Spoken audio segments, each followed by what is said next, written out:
मैं आपको यही चीज़ बताने जा रहा था कि आपके जो आसपास में जो आर्मी वाले रहते हैं उनको पूछो कि जो स्कीम गवर्नमेंट ने कर रखी है वो क्या सही है गलत है। तो दोस्तों कहने का तात्पर्य है जिसने कभी इंडियन आर्मी देखा नहीं है वो लोग तुम्हारे को भड़का रहे हैं, वो लोग तुम्हारे को बता रहे हैं, वो एकेडमी हो चाहे कोई भी बंदे हो, उनको पता ही नहीं यार क्या है ये स्कीम।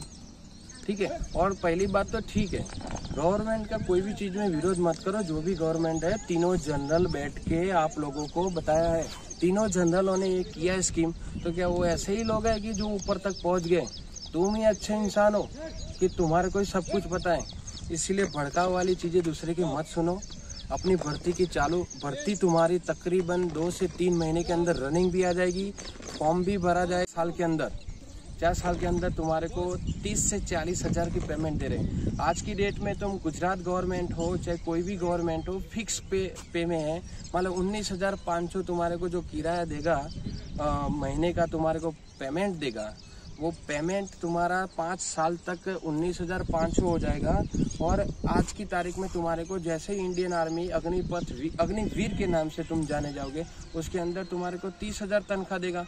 और तुम जब पेंशन आने वाले होगे 4 साल के बाद, जब तुम्हारे को घर आना होगा, तब तुम्हारी पेमेंट 40,000 पहुँच गई होगी। तब तक जो पुलिस में जो नौकरी कर रहा है या गुजरात कोई भी गवर्नमेंट में जॉब कर रहा है, उसकी 19,500 तनख्वाह होगी। तुम 40,000 उससे डबल पेमेंट लेके तुम 11 लाख लेके आओगे। वो 10 साल जॉब करेगा, तब तक तुम 4 साल के अंदर उतना पैसे लेके आ जाओगे। तुम यहाँ आके गवर्नमेंट ने इतनी बढ़िया स्कीमें दे रखी है तुम्हारे को। आसाम राइफल हो गई, SSC GD हो गई, उसके बाद गवर्नमेंट पुलिस के अंदर कुछ छूट दे रखी है आपको। तो कितना बेस्ट फायदा है। और पहली बात तो ठीक है, तुम्हारे को अगर ये पसंद नहीं है, हमको पसंद नहीं, मान लो तुम्हारे को अगर पसंद नहीं है तो कौन बोल रहा है तुम्हारे को, कौन आमंत्रित कर रहा है कि तुम फौज के अंदर आओ, अपने घर में रहो। लेकिन यार ऐसी चीज़ों को नुकसान मत पहुंचाओ जिससे खुद के अपने के ऊपर डिपेंड करता है। भाई वो अपनी प्रॉपर्टी है। ठीक है। मान लो कि आज तुमने कोई ट्रेन या ऐसी चीज़ें जला दिया है मान लो, तो या नुकसान किसका है? वो कुछ नहीं करेंगे, तुम्हारे बजट के ऊपर डालेंगे। मान लो कि 100 रुपया यहाँ से अहमदाबाद जाने की टिकट 100 रुपये है, तो गवर्नमेंट ने कुछ नहीं करना, 110 कर लेगा, तुम्हारे से ही वसूलात करेंगे। तो दूसरे जैसे भड़काव वाली चीज़ें है उसके ऊपर ध्यान कम दो, तैयारी चालू कर दो। 28 तारीख से तुम्हारी भर्तियाँ स्टार्ट हो जाएगी। पहले अहमदाबाद की भर्ती है, उसके अंदर भी तुम्हारे को 8, 9, 10 ऐसे पास का रेशियो दे रखा है। और तुम्हारे को जो पेंशन आओगे तो 11 लाख रुपया दिए जाएंगे। और ये बेस्ट है, मैं तो बोल रहा हूँ। उसके बाद दूसरी चीज़ उन्होंने बताया था कि मान लो कि तुम्हारे को 25% तो ऑलरेडी रख रहे हैं। मान लो कि इंडियन आर्मी जो अब 25% रखने से कितनी मजबूत होगी आप सोच रहे हो। मान लो कि 100 लड़के उनमें से लेंगे वो, तो 100 लड़के में से आप एक बार सोचो कि 100 में से वो 25 अच्छे छाटे जो बंदे हैं वो लेंगे, तो 25 बंदे जो लेंगे तो अपनी इंडियन आर्मी कितनी मजबूत होगी। मान लो कि तुम जाके फौज के में जाके एक बार दामाद बन जाते हो कि यार हम तो फौज में भर्ती हो गए, हमको कोई निकालने वाला नहीं है, तो तुम क्या काम करने में थोड़ा वो करोगे। अभी तुम्हारे को पता चल गया है साला काम नहीं करेंगे तो 4 साल के बाद वापस भेज देंगे, तो तुम काम भी अच्छा करोगे। और इंडियन आर्मी अपनी इतनी स्ट्रांग होगी, और कभी भी आपकी ज़रूरत पड़े तो आप 4 साल के बाद आने के बाद भी इंडियन आर्मी को आपकी ज़रूरत पड़े आपको बुला सकता है। इसीलिए दूसरे के भड़काव में मत आओ दोस्तों। बाकी जिसने आर्मी देखी नहीं वो तो विरोध करेगा ही करेगा। जो आर्मी में जॉब करके आए बेस्ट है। 4 साल आप रहो आराम से, अपनी ड्यूटी करो, अच्छी ड्यूटी करोगे तो आपको 25% जो लेना है उसको उसमें रख लेगा। और आपने आगे जितनी भी 20 साल 25 साल जॉब करनी है वो करो। और कोई भी लड़के को अगर ये स्कीम समझ में नहीं आता है तो प्लीज़ कृपया करके मेरा ये नंबर है, इसके ऊपर कॉल कीजिए। मैं आपको श्योर शांति से आराम से समझा दूंगा। लेकिन एक चीज़ का ध्यान रखना, जल्दी से जल्दी तुम्हारी भर्ती भी आ जाएगी। और भर्ती के बाद 1 से 1.5 महीने के अंदर तुम्हारी लिखित एग्जाम भी आ जाएगी। और जो NCC वगैरह जिसने कर रखा है, जिसका C सर्टी है उसका 15 नंबर दिए जाएंगे, जिसका B सर्टी है उसका 10 नंबर, और जिसका A है उसका 5 नंबर, ऐसे करके उन्होंने लगा रखा है अभी फ़िलहाल। लेकिन अभी क्लियर नहीं, क्लियर और भी होता रहेगा। और बेस्ट तुम्हारा ऑफर आती रहती है।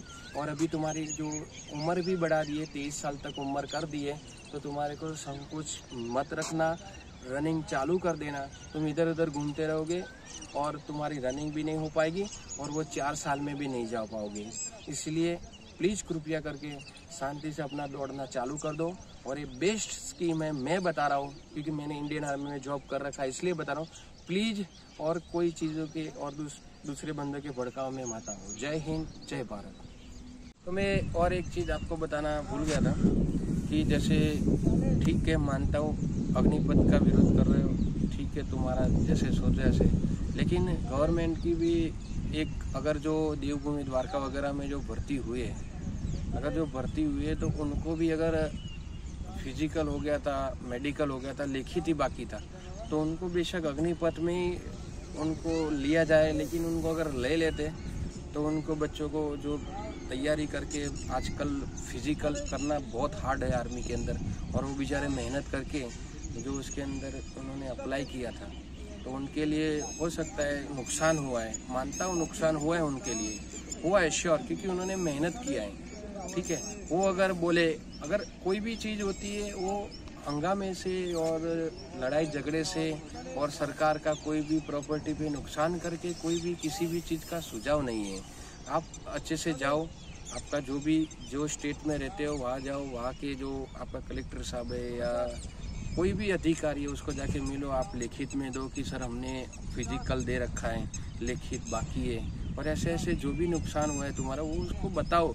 ऐसे प्रॉपर्टी का नुकसान करके कोई फ़ायदा नहीं है। इसलिए प्लीज़ कृपया करके मैं यही चीज़ बताने जा रहा हूँ, नुकसान सिर्फ उसी को ही हुआ है जिस बेचारे लड़कों का फिजिकल हो चुका था, बाकी तुम ऐसे हंगामा करे, ये कर देंगे, नुकसान उन बेचारों का हो रहा है, वो बेचारे ऐसे साथ बैठे हुए हैं, लेकिन फिर भी उनके भी अभी जो भी हो रहा है उनको भी अभी मैं यही चीज़ बोल रहा हूँ कि तुम दरख्वास्त लिखो, एक लेटर लिखो गवर्नमेंट को कि भाई हमको ऐसे ऐसे नुकसान हो, हमारे बारे में सोचा जाए, तो क्या पता तुम्हारे को इसी के अंदर इन्वॉल्व करके तुम्हारे को भर्ती में फिजिकल ना ले और लिखित सीधा लेके तुम्हारे को भर्ती पास करा दे।